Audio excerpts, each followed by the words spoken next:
Praise the Lord. Amen. Yes, it's good to be back here again to see these beautiful people of God. So, it's a great privilege to serve the Lord. Preach. I'm going to share something this morning about giving, the blessing of giving. I'll begin with a testimony. I want to tell you that, brethren, the best way to enjoy the Christian life is to be consecrated. Do you want to enjoy the Christian life? Be consecrated. Do you want to enjoy the Christian life? Just be a lover of God. Just be dedicated and you will enjoy our inheritance in Christ. Now, the devil makes us to think that consecration is a problem, is a burden. It's the lie of the devil. A consecrated life is a life of rest. It is a life of peace. It is a life of contentment. The consecrated life is a life that knows God, that will have encounters with God. It is a life that will see the Lord. It is a life that will enjoy the wonders of our great salvation in this life on earth. The consecrated life. It's very wonderful to be consecrated. I want to tell you that from personal knowledge and fellowship and encounters with God, the consecrated life is the best. Whenever I dropped, I suffered more. Whenever I was high, I enjoyed God. I call you to the consecrated life. That's true, brethren. I am telling you the truth. The men who knew God, or men who know God, were consecrated, are consecrated. The men who were used of God were consecrated. The men who had wonderful, stupendous encounters with God were consecrated. Is that not true? The great men in the Bible were consecrated.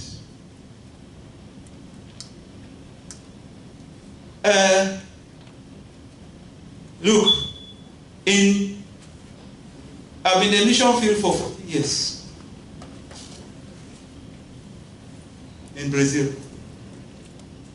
Then I'm now here. My wife and I, while in Cameroon for years, we gave and gave and gave to God and gave and gave. When I came to the mission field, I sat down, I asked the Lord, Lord, why am I not a millionaire? Look at, there was even a time I wrote down the history of my giving to God. What I could remember, I just wrote. I said, Lord, we did this. My wife and I, we gave this, we gave like this. Why am I not a millionaire? I hear testimonies of people. This one says, I gave like this. And I have a house. Oh, I have cars. And I have this and I have that. I said, Lord, why? God kept quiet. I asked God, I asked that question to God many times. God kept quiet. In 2015, July, I asked the question again. God spoke. Now God answered me. Amen. And I'll give you the answer. Yes, sir. God said, I was in a bedroom. The Lord told me, He said, look, I am suffering in the way I deal with my children. He said, some give to me financially, I give them material things. He said, but I've purposed to give you myself. Having me, you have everything. Amen. What do you choose? I said, choose you, Lord. I danced because I heard God that day about the question. I ran down the staircase of our house. I went and met my wife behind. I said, I'm having a heyday with God. I ran back to the room. And I danced. What can I do for you? What can I do for you? I was so happy because God answered me that day. He told me, I give you myself as your wealth. Having me, you have everything. Amen. It took me years for God to answer me that question. He kept quiet, he kept quiet, he kept quiet. Then God continued to speak to me.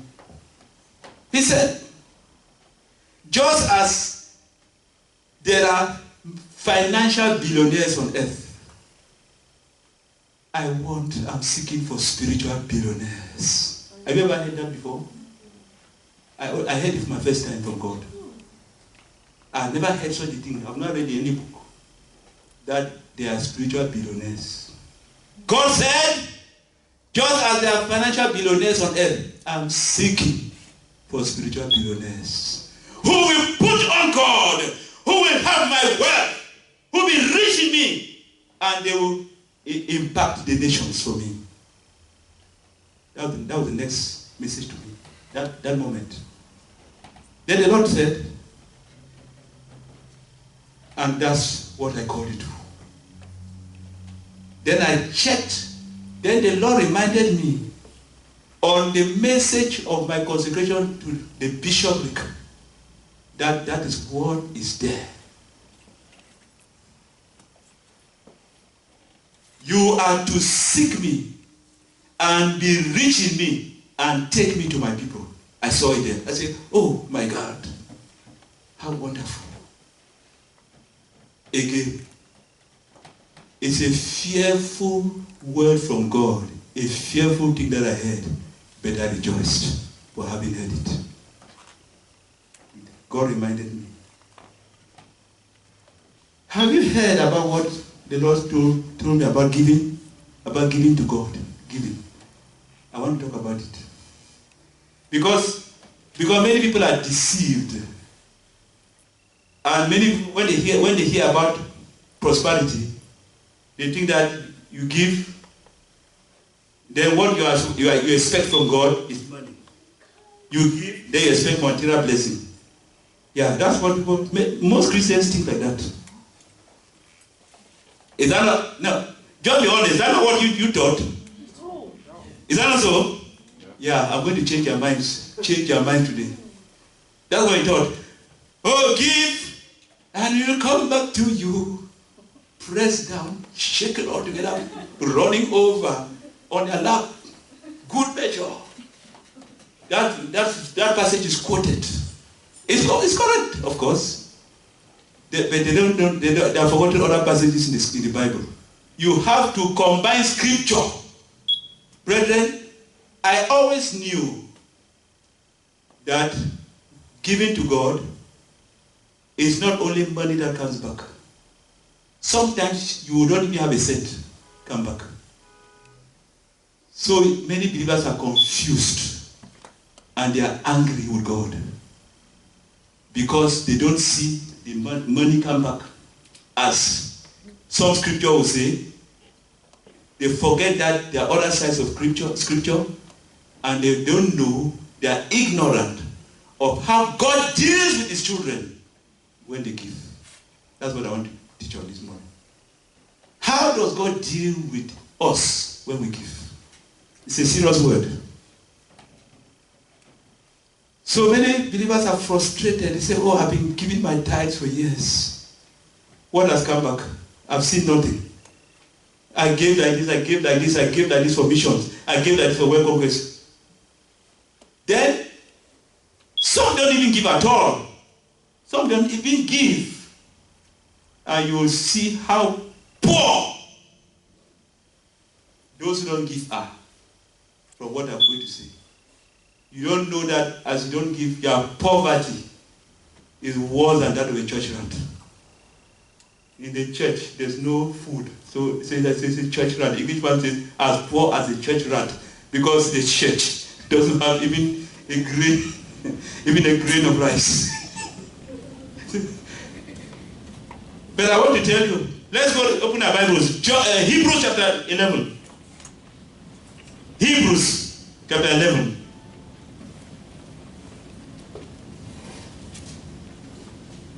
Hebrews 11 from verse 4 to 6. Yeah, let's read. By faith, Abel brought God a better offering than Cain did. By faith, he was commended as righteous when God spoke well of his offering. And by faith, Abel still speaks, even though he is dead. By faith, Enoch was taken from this life so that he did not experience death. He could not be found because God had taken him away. For before he was taken, he was commended as one who pleased God. And without faith, it is impossible to please God. Because anyone who comes to him must believe that he exists and that he rewards those who earnestly seek him. Some versions say those who diligently seek him. God is a rewarder of those who seek him. Those who earnestly seek him. The Bible does not tell us here in this passage how he rewards those who seek him. We don't have a list. But the list of these men of faith give us an idea of what it means by seeking God. Seeking God is not only having your dynamic encounters with God daily. It is not only going on retreats. It's not only prayer. Seeking God includes all that I want to do to please God. It includes my obedience to please God. It includes all that I need to do for a closer walk with God. And I do it with all my heart. Seeking God, it is all that I do because I have hunger for God. I have passion for God. I want God. I love him. If I witness, I am seeking God.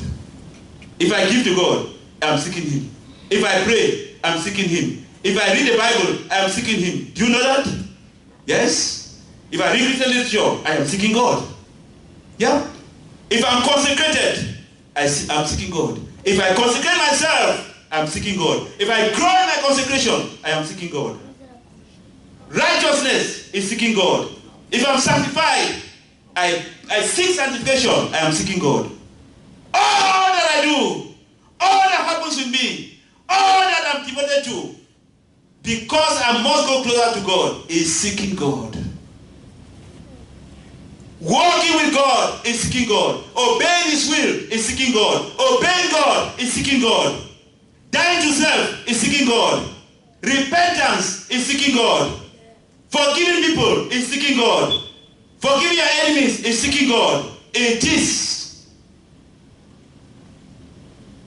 When I renounce self, when I renounce my possessions, when I renounce the things of this world, the things of this life, I am seeking God.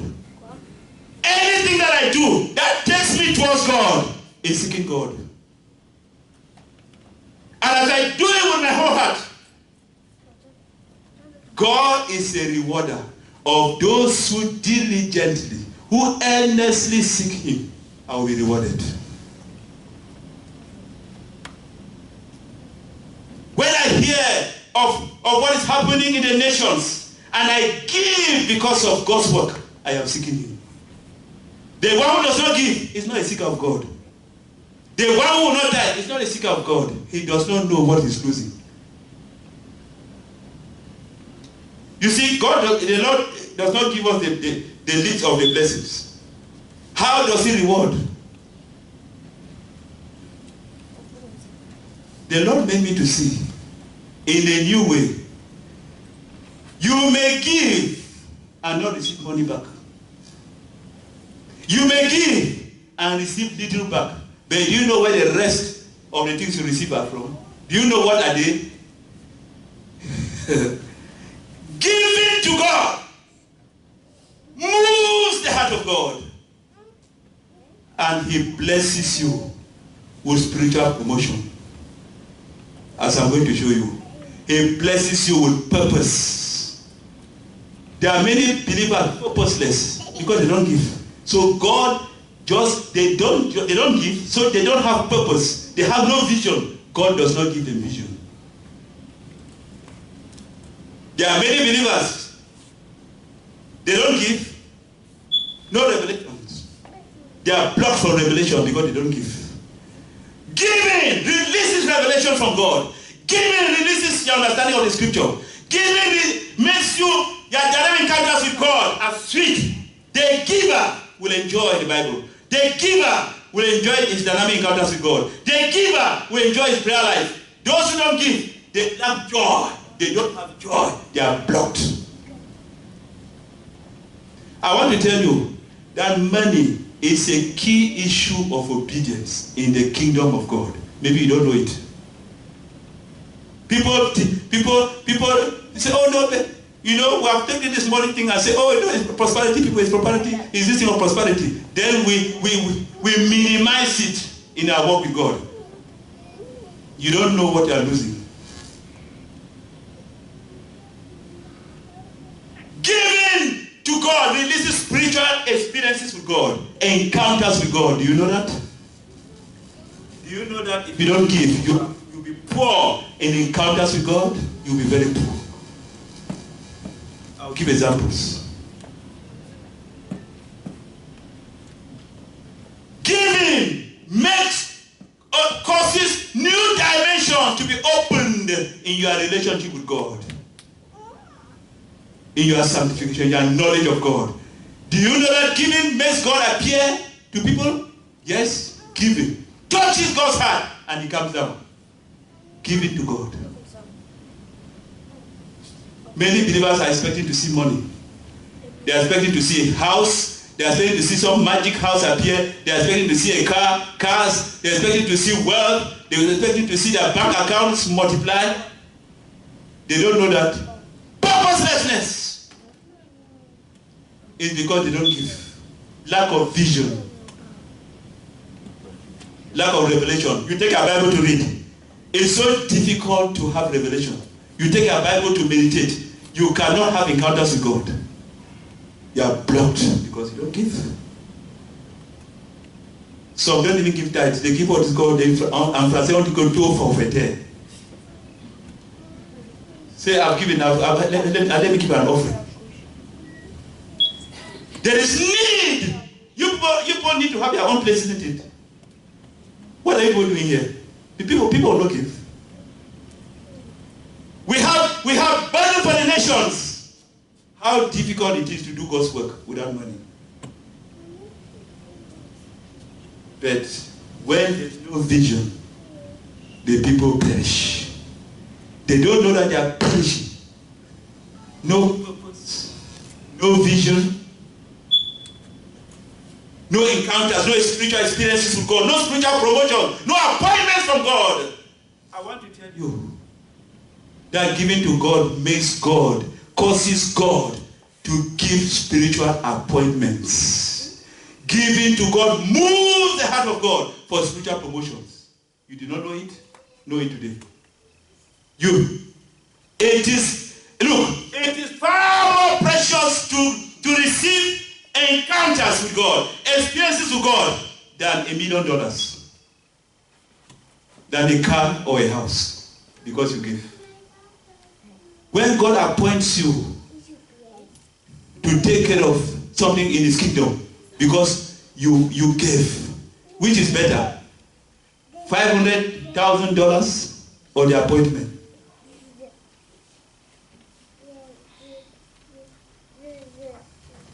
Brethren, look at Abel gave to God a pleasing sacrifice.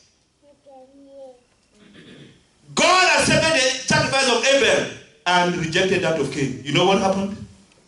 What was Abel's sacrifice? I look at it in the Bible. You know what Abel sacrificed? The fat portions of the firstborn of the animals. Two things. It was the first fat portion, and then from what? From the firstborn of his animals. You know what Cain did? Cain just took some of the produce of his harvest without quality, without reverence, common sacrifice, common offering, and gave to God. These are the first two offerings in the Bible. God had to reject that of Cain because that was not a model. Do you know why God rejected the sacrifice of Cain? It was not a biblical model. Had God allowed it, people could have imitated it. God could have been setting a standard for people to imitate. God rejected it. Why did he accept that of Abel? That is the divine. That's how God does it. The fat portions from the firstborn. The firstborn. For God so loved the world that he sent his only begotten Son, that whosoever believes in him. Abel! He saw God's purpose in the redemption. Abel saw Christ in Genesis chapter. Oh my God. Abel had prophetic sight. Abel saw the redemption. He saw Christ. He saw the old covenant. He saw the blood sacrifices. He saw the animal sacrifices. He saw the Passover. He saw the firstborn of the animals that were to be offered in Egypt. When I see the blood, I pass over you. Abel saw. Oh, Abel was a prophet. He had prophetic sight. Abel saw the cross. He saw the Lord Jesus Christ. He saw the redemption. Abel saw. Cain did not see.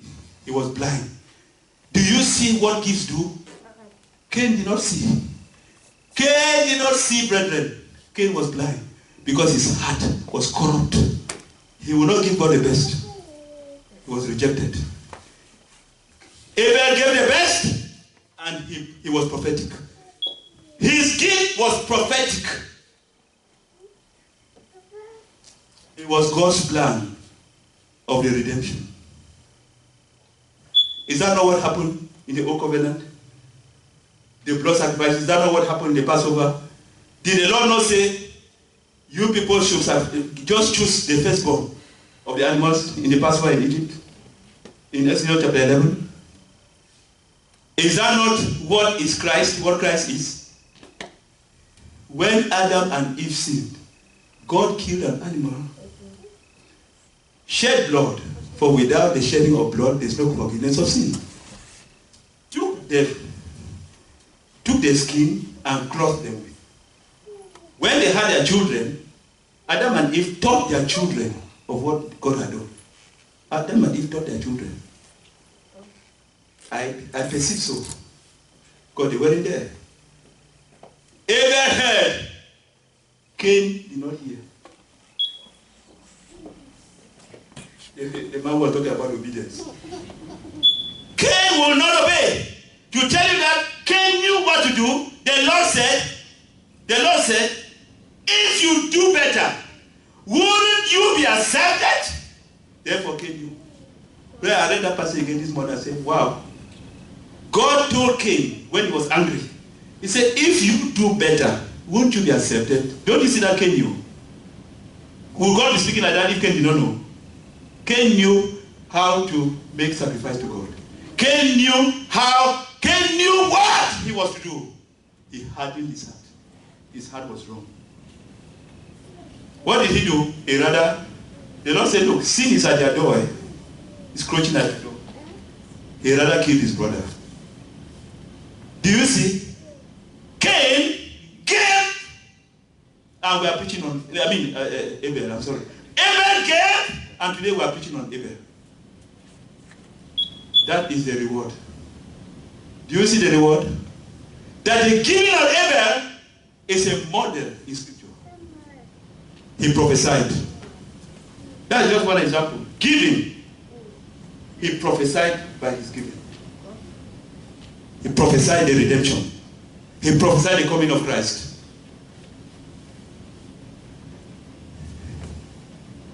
There is one prophetic giving in the Bible also. Before I go to another way. Do you know that a woman in Mark chapter 14, she came with an alabaster box of ointment, rich perfume, expensive perfume, and broke it and anointed Jesus. This woman did not know that she was carrying out a prophetic act. She did not know. She was moved by God and she obeyed. The Lord Jesus Christ said, leave her alone, for she is anointing me for my burial. Now, how could Jesus be talking like that if it was not a serious matter? So, it was ordained from the foundation of the world that this woman will anoint Jesus for his burial. Do you know that it is prophesied in the Old Testament? Open your Bible to Songs of Solomon, chapter 1, verse 12 to 14. It's prophesied in the Old Testament. Old Testament, Songs of Solomon. Song of Solomon, chapter 1, verse 12 to 14. You will see it there. When you read Mark chapter 14, from verse 3 to 9, you will see the same story in Song of Solomon, chapter 1, verse 13, verse 12 to 14. This woman was carrying out a prophetic act because she believed God.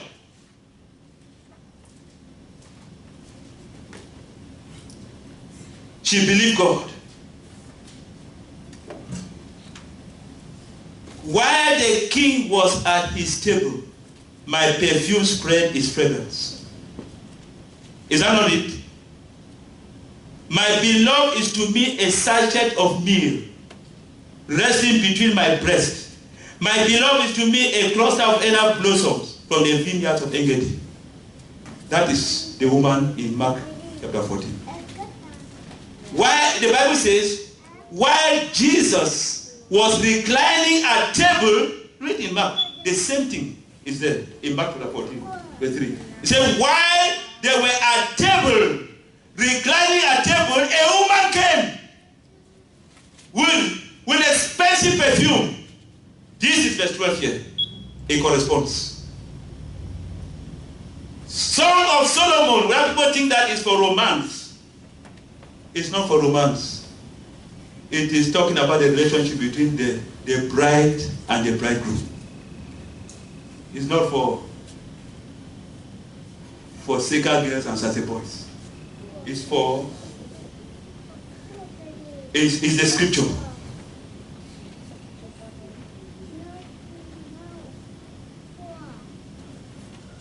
While the king was at his table, my perfume spread its fragrance. This woman came with the expensive perfume and broke it and poured it on Jesus Christ. That's it. Is that not so? Is it not correct? Is it not scripture? It was prophesied.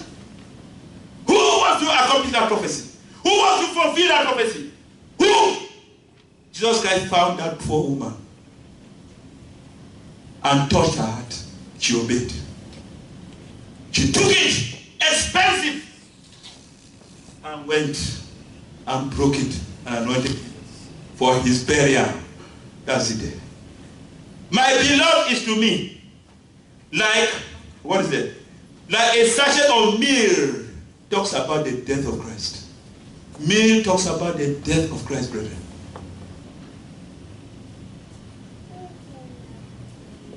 Meal talks about the death of Christ. This woman was anointing the Lord for his burial. For his death and burial. And that's it there. My beloved is to me like a sachet of meal. The Bible. Who wants to accomplish it? Who wants to do it? My beloved is to me a cluster of henna blossom from the vineyards of Engedi. That is the abundant life that we have in Christ. A cluster of inner blossom from the vineyards of Engedi. It talks of our inheritance in Christ. The death of Christ and what we have from the death of Christ. That's it. Jesus Christ said, what this woman has done, wherever this gospel is preached, will be talked about. What a great reward. And we are talking about it today. She surely has reward in heaven. She surely has reward on earth. Then intimacy with Jesus. And then she is flew. 4 blessings. The heavenly, the earthly. She surely had, God surely multiplied her resources. Her name is being spoken in the nations. Then she anointed Christ for his burial. What a blessing. Is that money? It's not money. Give it to God. Gives you spiritual weight, spiritual appointments, spiritual blessing, intimacy with Jesus. We have been hearing many lies. That one-sided truth.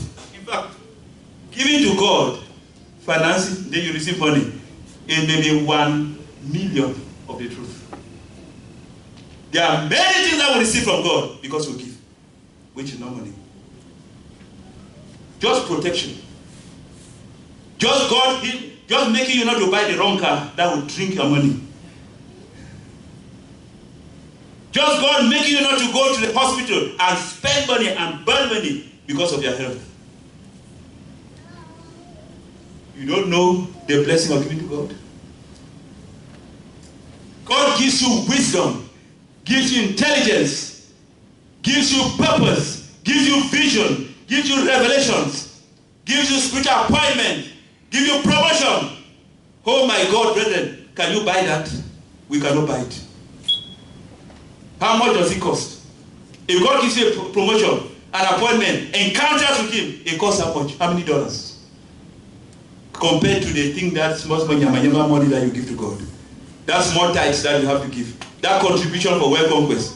How do you compare that with the things that God gives? People are poor because they have looked for poverty. Spiritually poor. That's the first poverty. Spiritual poverty. Brethren, I don't have much.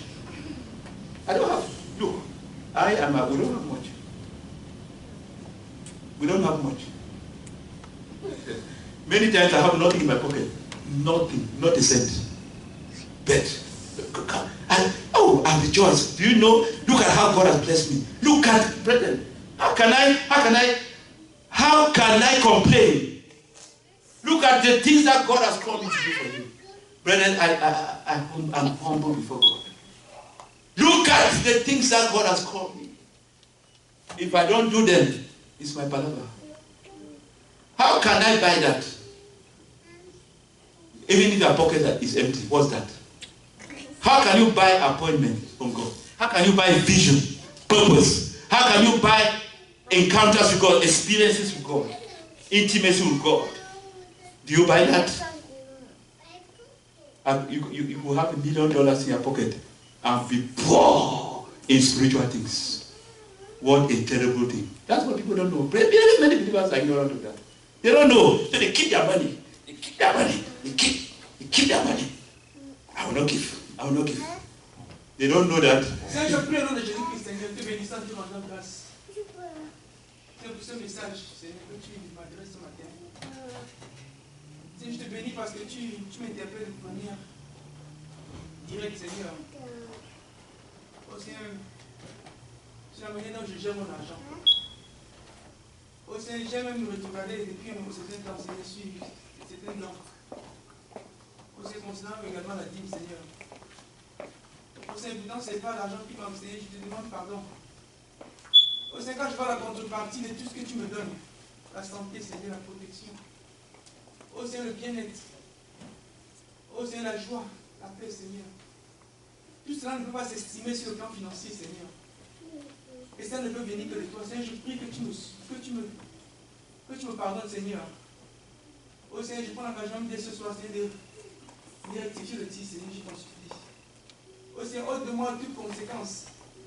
Oh Seigneur, qui pourrait affecter ma vie, je t'en supplie, Seigneur. Oh Seigneur, je t'en supplie. Seigneur, je me possède devant toi, je demande pardon. Oh Seigneur, je t'en supplie. Fais-moi grâce au nom de Jésus-Christ. Amen. Amen. Oh Seigneur, éternel Dieu Tout-Puissant. Papa, je me repens, Seigneur, je me pardonne, Seigneur. Oh Seigneur, parce que Seigneur, il y a de cela un mois, Seigneur, je suis un fidèle dans mes dîmes, Seigneur. Oh Seigneur, oh Seigneur, tu m'as parlé de ça, Seigneur, hier, Seigneur. Et hier soir, le pasteur, Seigneur, m'a encore fait cette reproche, Seigneur, m'a encore parlé de ça, Seigneur. Oh Seigneur, mon infidélité dans mes dîmes, Seigneur, depuis un moment, Seigneur. Oh Seigneur, papa, tu m'as... Oh Seigneur, cette semaine a été une semaine amère pour moi, Seigneur, parce que, Seigneur, oh, j'ai vu tellement de choses que tu m'as montrées, oh Seigneur, les conséquences de l'infidélité. Oh Seigneur, tu donnes, Seigneur. Oh Seigneur, papa, je t'en supplie, Seigneur. Oh Seigneur, je me m'humilie devant ton sanctuaire, oh Seigneur, devant ton trône de grâce et de miséricorde, Seigneur. Oh Seigneur, que tu me pardonnes, Seigneur. Oh Seigneur, je m'engage, Seigneur, à être fidèle, Seigneur. Être fidèle, éternel, je t'en supplie, Seigneur, papa, s'il te plaît, éternel. Oh, s'il te plaît, papa. Oh, s'il te plaît, Seigneur, je t'en supplie, Seigneur. Au nom de Jésus-Christ. Amen. Amen. Father, I pray that the blindness will be torn. That the blindness will be torn down. That people will see. It is absolute blindness not to give.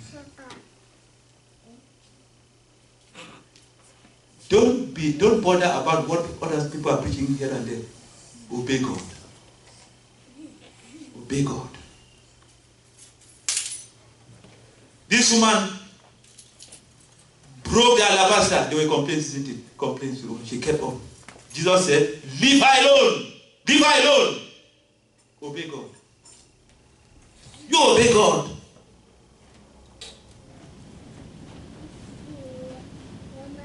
Who appoints a man to spiritual office? Another man. If I appoint somebody to spiritual office because I'm a leader and God is not behind that appointment, failure, utter failure. Who appoints people? Who promotes? Man can do it, but it will not work. Can you buy that? How many dollars? How many dollars does it cost? Father, we pray that people have vision, people have revelation, people will come out of sleep, of slumber. Whenever a man pulls money from his pocket and gives to God and for his work, the prince of this world is judged. Do you know that? Do you know that whenever you do this and give for God and his work, Satan is judged, the prince of this world is judged, the love of money is judged. The love of money is the root of all evil. I want to tell you that obedience in the area of money is also the root of righteousness.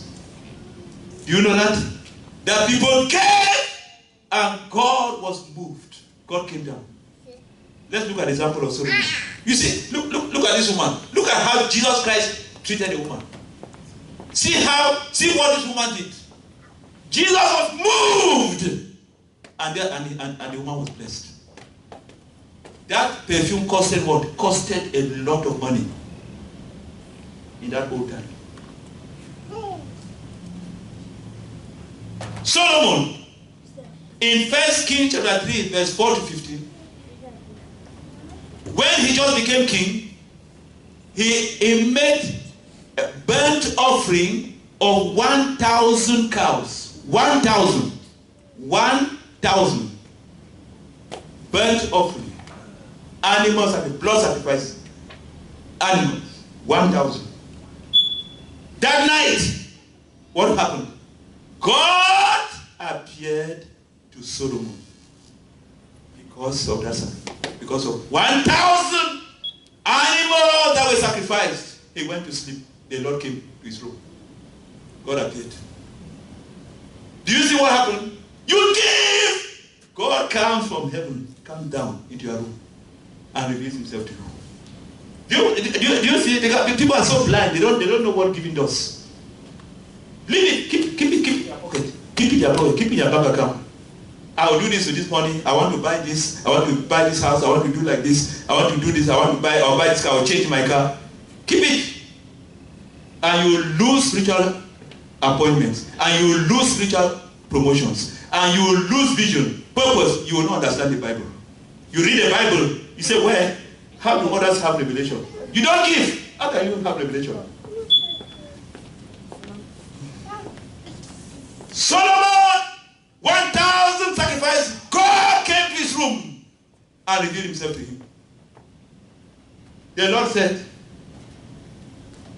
tell me anything that I can that I want to do for you, and I'll do it. Then Solomon said, I am young. Look at all these people. How can I lead them? I need wisdom. Give me wisdom. Then the Lord said, okay, you have asked for wisdom. That's good. You didn't ask that I destroy your enemies. You didn't ask me for any other thing. You didn't ask for riches. I will give you what you did not ask. I'll give you what you have asked, and I'll give you. You will be the wisest man. No one will be wiser than you. Then you'll be the richest man, the richest king ever. That is, brethren, let me ask. What if he did not offer the 1,000 animal sacrifices? As people. What if Solomon did not offer the 1,000 sacrifices, animal sacrifices? What if he didn't do it? No vision, no visitation, no encounters with God, nothing. If God could have come down. You have to see it. That is the same thing. If you keep your money, there's need for God's work, there's need for well evangelization, there's need for well conquest. You keep it, there are things that you lose. You don't know that. There are things that you lose. Solomon, if he had not done it, God would have come that night to his room. Then at the dedication of the temple in 2 Chronicles chapter 7, you know what Solomon did? He said, last time I offered 1,000 bulls. Now I'm going to offer 22,000 bulls. 22,000. From 1,000 to 22,000. Then I will offer 120 sheep. Total 142,000. Multiply 1,000, 142,000. How many times? 142 times.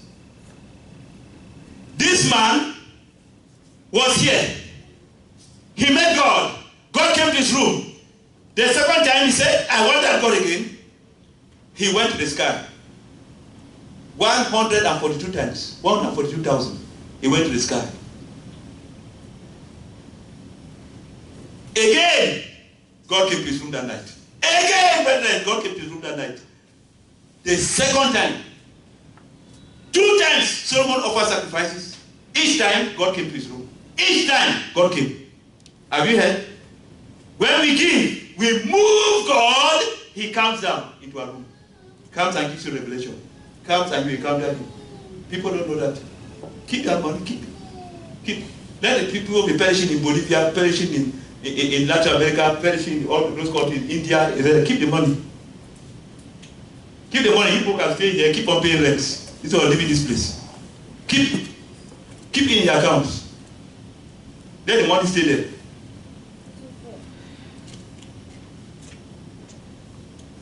You people remember I asked just for $200 here the right time. $200. And then I wanted just 10 for fee. Just 2. Keep it. Keep it. Look at what happened. Look at what happened. Solomon, the Lord came again into his room. Brethren, Solomon now, let me tell you something. Solomon discovered that the thing that if he does, God will come to his room. Solomon discovered it. I saw that one day this morning. I didn't see it that way. When the Lord showed me, oh my God, I said, wow! Solomon made a discovery. In his relationship with God, Solomon knew that if he carries out numerous animal sacrifices, God will visit him. So he did it. When he did it the first time, he said, so that's how it functions. The Lord came to his room. He said, oh, I've learned. He did it the second time. He multiplied it 142 times. The Lord came down again. He said, let me try. Let me try and see. It will work? He did it. Hey, the Lord came again. He said, wow. It works. It works. The formula works. Solomon discovered it. But I'm sorry. He did not continue. Had Solomon continued, he would have had problems with all those women and began to sacrifice to the gods of those women. Instead of carrying, you see, look at what happened. The backslider sacrificed to the gods of those women. You see that it was the same issue. Animal sacrifices. The same issue. But now to other gods. God became angry. I want to ask, do you know that area of strength in your life which when you do, God visits you? Do you know it? I know my own. You know yours? That thing, that issue, that thing in your life, whenever you obey God in that area, God comes to you. You have revelations, you have encounters with God. Do you know it? Solomon discovered his own. Do you know your own? You better find out. You better know it. That was Solomon. Samson's hair was animal sacrifices. Instead of continuing in that history with God, he now did it for other gods. And it was his ruin. He was ruined. Solomon was ruined. He kept on doing it before other gods. The gods of his 1,000 women. And that's how the man was ruined. There are people who start and God is blessing them, then they stop. They backslide. Is that your case? You start to do it, then you backslide. You start to do it, then you stop. What made you to stop? What made you to stop? You became discouraged. You stopped. Vision disappeared. There is one interesting man in the Bible. Look at it. Let's go to Acts chapter 4. Acts chapter 4. Barnabas appears for the first time in the Bible. Barnabas. Now, let me know when I'm 10. Okay, good. No, I'm a man of time, so I have no problem. Barnabas appears for the first time in the Bible. In Acts chapter 4, verse 36 and 37. Barnabas appears for the first time. Joseph, a Levite from Cyprus, whom the apostles called Barnabas, which means son of encouragement, sold a field he owned and brought the money and put it at the apostles' feet. Brethren, that's the first time that Barnabas appears in Scripture, in the New Testament. It's the first time. And Barnabas' name appears in the area of giving. It was a mighty deed. His name had to be mentioned in the Bible because they were two contrasting people. Barnabas, then Ananias and Sapphira. Now, when you go to chapter 5, is now Ananias and Sapphira. They also sold a portion of land and they did the same, isn't it? That's chapter 5. But you see that chapter 4, at the end, this man's name appears for the first time. Why? Giving. He was unknown. He might have been among the 70 with Jesus Christ. Unknown. his name appears for the first time. In what? Given to God. It was a mighty deed. He sold his land and brought the proceeds to the apostles' feet. You know what? When he did that, heaven said amen. He was promoted spiritually. I can show you the Bible. From that time on, Barnabas was a different man. You will not recognize Barnabas again. From that time on, he came and God said amen and blessed him spiritually, and blessed him with promotions, and blessed him with anointing, and blessed him with encounters with God. Barnabas became anointed. Brethren, you know, anointing and giving go together. I tell you, if I keep money, I hinder the Holy Spirit. I block the anointing. When he gave, the anointing was released. Barnabas, a man full of the Holy Spirit. Keeping things blocks anointing. Releasing things releases the anointing. Do you know that? Barnabas was anointed, full of the Holy Spirit. When news came to Jerusalem about the church in Antioch, Barnabas was sent. A man, a good man, full of the Holy Spirit. He exhorted the brethren to continue the Lord, and a great number of believers, of people, turned to the Lord. He became a prophet teacher. In the church in Antioch were prophets and teachers. First name, Barnabas. Where did the story begin? Acts chapter 4, verse 36 and 37. He came and we begin to see Barnabas appearing in the Bible. We begin to see Barnabas. We begin to see Barnabas. You think that he came from where? It was not only his spirituality. Something happened when he gave. Something happened when he saw land and brought the money and gave. God promoted him spiritually. Then very soon he became an apostle. The Holy Spirit said, separate from me Barnabas and Saul for the work in which I have called them. Barnabas became an apostle. From unknown to an apostle. That's it. It started where? Look, that's the first time that his name appears there in the Bible. Given. You can walk with God. Seek Him. Go on retreat. You must obey God in financial matters. Barnabas loved God. He feared God. He was called son of encouragement because of his spiritual gifts. He needed something to bring a breakthrough in his life. I want to tell you, giving is a key of the kingdom. Giving is the key of the kingdom. Peter said, the Lord just told Peter, I give you the keys of the kingdom. One of them is giving. Giving opens doors to many things of the Christian life. Giving opens doors to vision, to purpose, to encounters with God, to spiritual promotion, to favor, God's favor, anointing, revelations, knowledge of the Bible, knowledge of God, encounters with God. It opens the doors. Giving opens doors, opens doors, opens doors. Do you know that? Do you know? Big change and begin to do something. Revival and giving go together. Whenever Israel backslided from God, they did not give.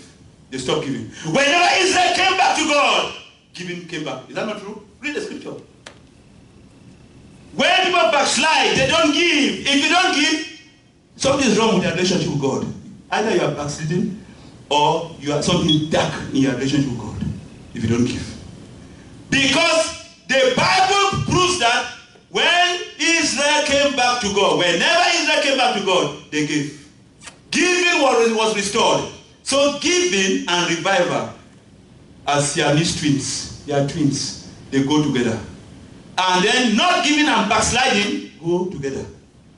When the person is not giving anymore, he's backsliding from God. When the person gives, he's spiritually healthy. Amen. Amen. Yes. Maybe I should stop. There's so much I can say. So much. But let me say, look, to finish. In Mark chapter, Matthew chapter 10, verse 40 to 42. The Lord Jesus Christ said, if you treat a prophet, you receive a prophet as a prophet, you'll be given the reward of a prophet. I don't know what that reward of a prophet is. If you receive a prophet and you identify him as a prophet and treat him as a prophet, you will receive the reward of a prophet. But I know that the Shunammite woman who treated Elisha the way she treated Elisha with her husband, they had a son. I don't know what is the reward of a prophet. If you receive a righteous man and treat him as and wake up if you wake up a righteous man, treat him as a righteous man, you receive a righteous man's reward. Matthew chapter 10, verse 40 to 42. And then if you give a cup of water to one of these little ones, you will not miss your reward. Therefore, there's the prophetic, there's the righteous man's, and then there's the brethren, giving, is giving that I'm talking about. The rewards are great. There are so many in the Bible. Amen. I'll stop there. There are so many things. God bless you, brethren.